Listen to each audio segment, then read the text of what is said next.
Poland in the 1920s was in the midst of a huge transformation. If you think about it, the country had just spent over a century being partitioned by Russia, Prussia, and Austria-Hungary, and in 1918, it was finally reestablished as an independent state. But as you can imagine, things weren't exactly smooth sailing.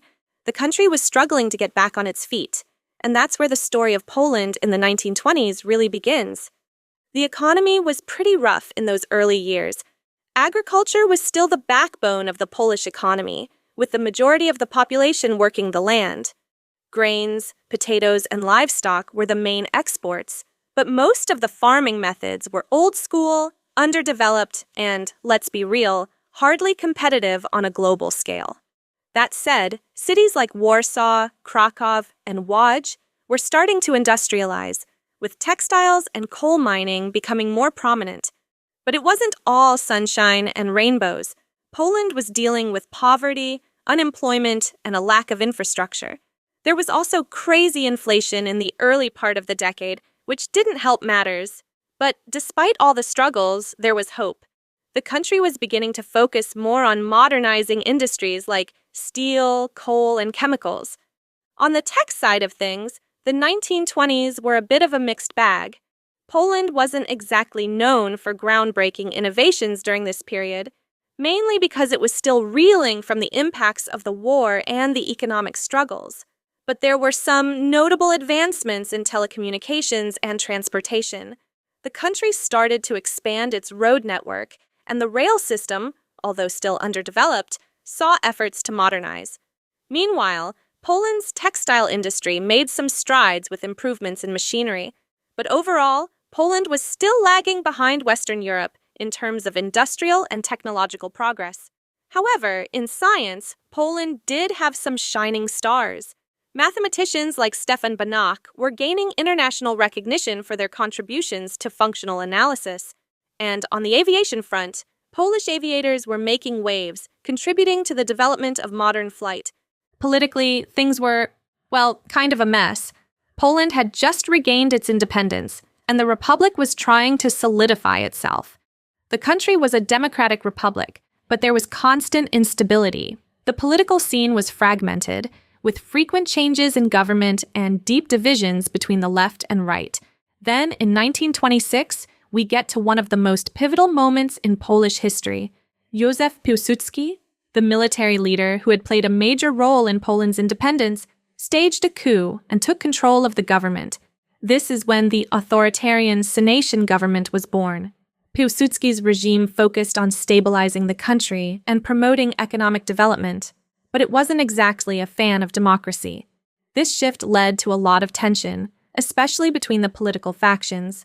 And while Piłsudski was working to secure Poland's borders, particularly with the Soviet Union and Germany, tensions with Germany over territories like Danzig continued to simmer beneath the surface. Of course, no conversation about the 1920s in Poland would be complete without talking about the military. The Polish-Soviet War, which lasted from 1919 to 1921, was a defining conflict in the early years of the decade. It was a tough fight, but Poland managed to hold its ground and defend its sovereignty. The Battle of Warsaw in 1920 was particularly significant because it essentially ensured Poland's independence and shaped the country's future relationships with the Soviet Union. The military was focused on modernizing, and the tactics they used emphasized mobility and guerrilla warfare. Poland adopted modern European weaponry, including rifles, artillery, and armored vehicles. But there was still a long way to go in terms of building a fully modern military. When it comes to social conditions, Poland in the 1920s was a country of contrasts. On the one hand, you had the urban centers like Warsaw, Krakow, and Łódź, which were developing rapidly. On the other hand, the majority of the population still lived in rural areas, and the gap between urban and rural life was striking. Rural areas were mostly agrarian and still steeped in poverty, with very limited access to education and healthcare. Urban centers had their own challenges.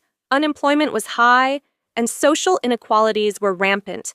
But there were also significant social movements during this time. Workers were beginning to organize and fight for their rights, and political activism was on the rise.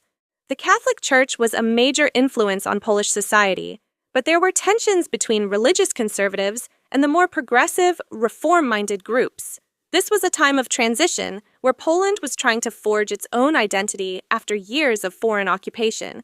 And while things were tough, there were some efforts to improve the quality of life, particularly in the cities. Social security programs were introduced, though they were limited and didn't quite meet the needs of the population. Healthcare was another area where there was a lot of work to be done. Rural areas, in particular, suffered from poor access to medical care, and the overall public health system was in dire need of reform. There were high rates of disease and malnutrition, and sanitation was often poor. Education was also uneven, with rural areas lagging far behind urban centers. So, while there was some improvement, life in Poland was still very hard for the majority of the population. Poland was a melting pot of ethnic diversity in the 1920s. The majority of the population was ethnic Polish, but there were significant minority groups, including Ukrainians, Jews, Germans, Belarusians, and Lithuanians. The Jewish population, in particular, played a huge role in the cultural, economic, and intellectual life of the country. But with this diversity came tension, especially between the Polish and Ukrainian populations, particularly in the eastern regions. Nationalism was on the rise, and the Polish government often focused on promoting Polish language and culture, which led to some discrimination against ethnic minorities. Despite this, minorities still made significant contributions to Polish society. Key figures during this time include, of course, Józef Piłsudski. He was arguably the most influential figure in Poland throughout the 1920s, having led the country through its military struggles and later consolidating power in the 1926 coup. Another key figure was Ignacy Paderewski, a renowned pianist and politician who briefly served as prime minister. On the cultural side, writers like Witold Gombrowicz began to make their mark, contributing to the intellectual landscape of the country. In politics, figures like Wincenty Witos, leader of the Polish Peasants' Party, and Stanisław Wojciechowski, who served as president before Piłsudski's coup, were also shaping Poland's future. Now, let's talk about crime and underground movements. The political instability and economic struggles in Poland during the 1920s created an environment where radical movements could thrive. Organized crime was an issue in urban centers, and various underground political groups emerged, some with socialist or nationalist agendas. Secret societies and militant groups, like the Polish Military Organization, were operating both inside and outside of Poland, pushing for the country's independence or supporting revolutionary movements in neighboring regions. Culturally, Poland in the 1920s was rich in literature, music, and visual arts. Writers like Witold Gombrowicz and Jerzy Żuławski were contributing to European literature, and Warsaw was becoming a cultural hub. Polish theater was thriving, and modernist art movements were beginning to take hold. At the same time, traditional folk art remained significant in rural areas. Cinema was also making its mark, with the first Polish sound films being produced toward the end of the decade. Music, especially classical music, was hugely important in Poland, and composers like Karol Szymanowski were gaining international recognition. Religion, particularly Catholicism, played a central role in Polish life during the 1920s.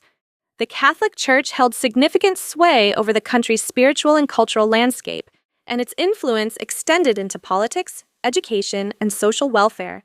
At the same time, there was a small but growing interest in mysticism, occultism, and spiritualism, which had become popular across Europe in the interwar period.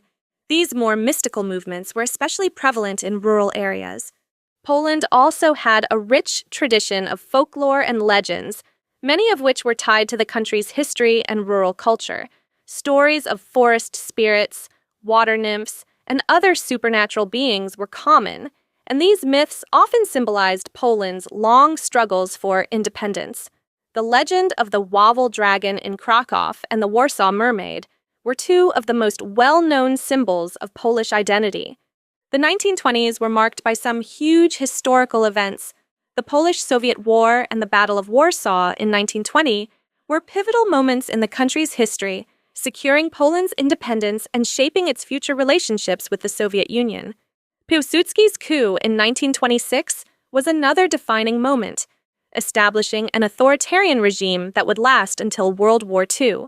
Lastly, Poles during this time were often stereotyped as resilient, patriotic, and hardworking.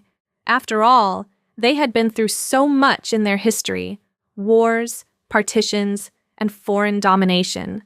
Their strong connection to the Catholic Church was central to their identity, and they were often seen as devout, family-oriented, and proud of their cultural heritage. At the same time, there was a sense of fatalism in the air, shaped by centuries of struggle and upheaval. So, there you have it. A snapshot of Poland in the 1920s. A country in the midst of rebuilding, facing incredible challenges, and working to define itself as an independent state once again. Pretty fascinating, right? Thanks for tuning in to The World as We Know It, and joining me in another chapter of world history. As always, there are more detailed notes in the description, and we welcome any requests or recommendations in the comments section. If you found this video helpful, entertaining, or educational, please consider liking this video and subscribing to support our channel. Thanks again, and we'll see you in the next video.